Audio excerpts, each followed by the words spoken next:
بسم اللہ الرحمن الرحیم۔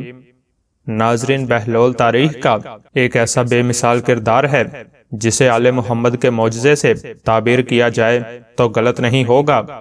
اس نام کے کئی اور لوگ بھی گزرے ہیں، لیکن بہلول سے مراد عموماً وہی شخص لیا جاتا ہے جس نے دیوانگی کا مفہوم بدل دیا اور دانش برہانی کے معنی سمجھائے۔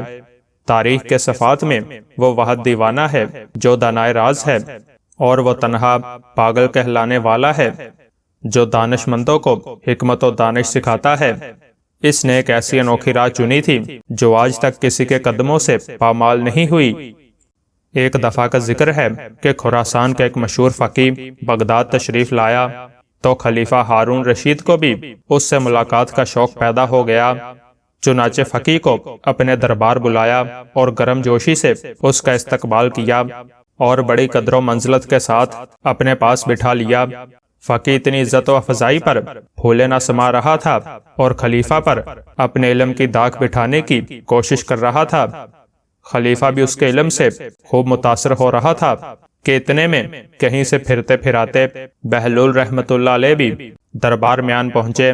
خلیفہ کو سلام کیا اور اس کے پاس بیٹھ گئے۔ فقیہ نے بہلول کے بوسیدہ کپڑے اور دھول میں اٹی ہوئی جوتیاں دیکھی تو قدر حیرت سے ہارون رشید کی طرف دیکھا اور کہنے لگا کہ آپ بہت رحم دل اور مہربان انسان ہیں کہ بہلول جیسے معمولی لوگوں کو بھی اپنے دربار میں جگہ دیتے ہیں۔ بہلول نے جب فقیہ کے یہ الفاظ سنے تو اپنی جگہ سے اٹھ کھڑے ہوئے اور اپنا عصا زمین پر مارتے ہوئے کہنے لگے کہ آپ اپنے ناقص علم پر اس قدر مغرور کیوں ہیں؟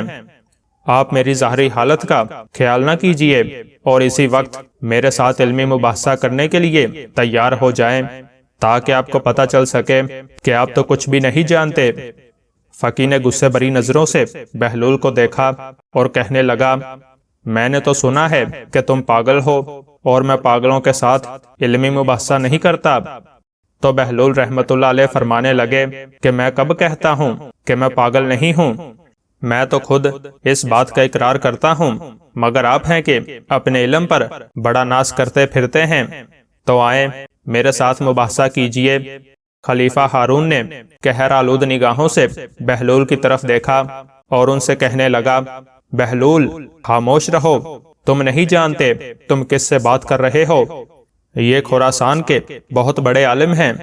تو بہلول نے بڑے اطمینان سے کہا کہ اسی لیے تو میں یہ چاہتا ہوں کہ یہ میرے ساتھ علمی مباحثہ کریں۔ خلیفہ کو بھی علمی مباحثوں کا بڑا شوق تھا۔ فقیہ سے کہنے لگا کہ کیا مذائقہ ہے اگر آپ بہلول کی دعوت قبول کر لیں۔ فقیہ کہنے لگا، ٹھیک ہے، پر میری ایک شرط ہے کہ میں بہلول سے ایک معمہ پوچھوں گا۔ اگر تو اس نے ٹھیک جواب دے دیا تو میں اس کو 1000 اشرفیاں دوں گا، اور اگر یہ جواب نہ دے سکا تو یہ مجھے 1000 اشرفیاں دینے کا پابند ہوگا۔ بہلول مسکرائے اور کہنے لگے، فقیروں کے پاس مال دنیا کہاں؟ ہاں، میں خود کو آپ کے سپرد کر سکتا ہوں کہ آپ ایک غلام کی طرح مجھ سے کام لیں، اور جب تک آپ کی اشرفیوں کی قیمت پوری نہ ہو جائے میں آپ کی غلامی میں رہوں گا۔ فقیہ نے کہا، مجھے منظور ہے۔ بہلول بولے، اگر میں 1000 اشرفیاں جیت گیا تو وہ ناداروں اور محتاجوں کا حصہ ہوگا کہ امیر المومنین حضرت علی رضی اللہ عنہ فرماتے ہیں کہ جہاں بھی دولت ضرورت سے زیادہ ہے وہاں یقیناً کسی حقدار کا حق ضائع ہو رہا ہے۔ فقیہ بولا، مجھے منظور ہے، اور کہنے لگا، تو کیا آپ تیار ہیں جواب دینے کے لیے؟ بہلول نے کہا، ہاں میں تیار ہوں، آپ معمہ بتائیں۔ اچھا بتاؤ، ایک گھر میں ایک عورت اپنے شرعی شوہر کے ساتھ بیٹھی ہے۔ اس گھر میں ایک شخص نماز پڑھ رہا ہے اور دوسرا روزے سے ہے۔ اچانک دروازے پر دستک ہوتی ہے اور ایک ایسا شخص اندر داخل ہوا جس کے آ جانے سے شوہر اور بیوی ایک دوسرے پر حرام ہو گئے۔ نماز پڑھنے والے کی نماز باطل ہو گئی اور روزے دار کا روزہ جاتا رہا۔ تو کیا تم بتا سکتے ہو کہ باہر سے آنے والا شخص کون ہے؟ دربار میں سناٹا چھا گیا، لوگ ایک دوسرے کا منہ تکنے لگے۔ بہلول نے فوراً جواب دیا کہ گھر میں داخل ہونے والا شخص گھر میں موجود عورت کا پہلا شوہر ہے۔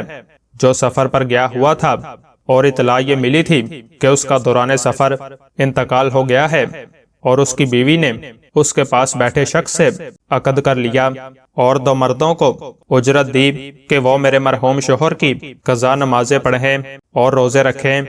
اسی اثناء میں اس کا پہلا شوہر واپس آ گیا۔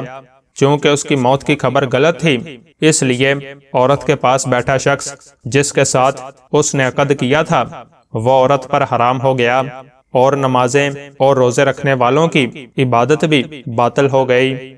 مرحبا، بہت خوب۔ خلیفہ نے بہلول کی تعریف کی۔ باقی وزیر اور امیر بھی بہلول کو داد دینے سے نہ رکے۔ شور کچھ کم ہوا تو بہلول کہنے لگا، عالی جا کی اجازت ہو تو میں بھی سوال کروں۔ خلیفہ نے کہا، اجازت ہے۔ بہلول بولا، فرض کریں ہمارے پاس 1 مٹکا شیرہ اور 1 مٹکا سرکہ موجود ہے، ہم اس سے سکنجبین تیار کرنے کے لیے 1 پیالہ سرکہ اور 1 پیالہ شیرہ مٹکوں میں سے نکالتے ہیں اور دونوں کو کسی برتن میں ملا دیتے ہیں۔ اس وقت پتہ چلتا ہے کہ اس میں تو ایک چوہا مرا پڑا ہے۔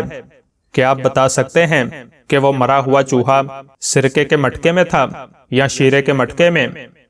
اہل دربار مسکرائے۔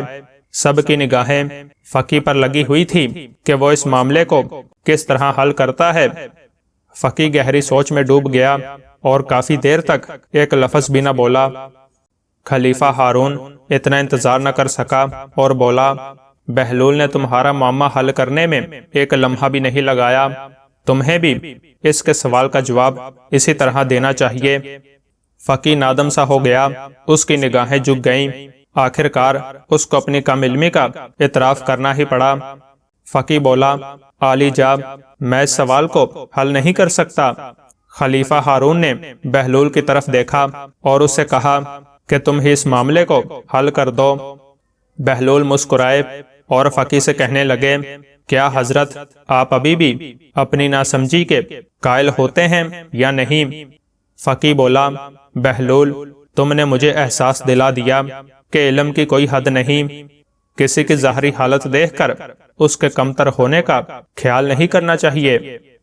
بہلول بولا، تو سنیں جناب کہ ہمیں چاہیے کہ اس چوہے کو سکنجبین سے نکال کر اچھی طرح دھو لیں، پھر اس کا پیٹ چاک کریں۔ اگر اس کے پیٹ میں سرکہ ہوا تو سمجھ لیں کہ وہ سرکے کے مٹکے میں تھا، اگر شیرہ ہوا تو پھر اس نے شیرے میں ڈبکی لگا کر جان دی ہے، لہٰذا جو کچھ بھی اس کے پیٹ میں ہوا اس شے کے مٹکے کو ضائع کر دینا چاہیے۔ اہل دربار اشش کر اٹھے۔ خلیفہ ہارون بہت خوش ہوا۔ فقی نے سر جھکا دیا اور 1000 شرفیاں بہلول کے سامنے ڈھیر کر دیں۔ بہلول نے تمام شرفیاں سمیٹ کر اپنی جولی میں ڈال لیں اور محل سے باہر نکلتے ہی ضرورت مندوں میں بانٹنے لگا۔ جب وہ بستر پر پہنچا تو اس کی جولی خالی تھی۔ ناظرین، ایسی مزید اسلامی ویڈیوز کے لیے ہمارے چینل کو ضرور سبسکرائب کریں۔ شکریہ۔